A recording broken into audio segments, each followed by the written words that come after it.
అలాగే బ్లడ్లో uric acid పెరగకుండా ఆర్థరైటిస్, రొమటాయిడ్ ఆర్థరైటిస్ ఉన్న వారికి జాయింట్స్ డ్యామేజ్ అవ్వకుండా భలే కాపాడుతుంది.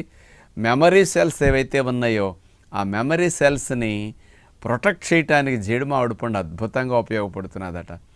మరి ఇలాంటి స్పెషల్ బెనిఫిట్స్ జీడిమామిడి పండులో చాలా ఉన్నాయి. మరి అలాంటి పండు ఎందుకు తినాలి, ఎలా తినాలి, మరి ఈ లాభాలు రావడానికి గల రీజన్స్ ఏమిటి, క్యాన్సర్ కణాలు ఎలా చంపుతుంది, ఈ విషయాలన్నీ ఈరోజు జీడిమామిడి పండు స్పెషల్ ఎపిసోడ్లో మనం తెలుసుకోబోతున్నాం.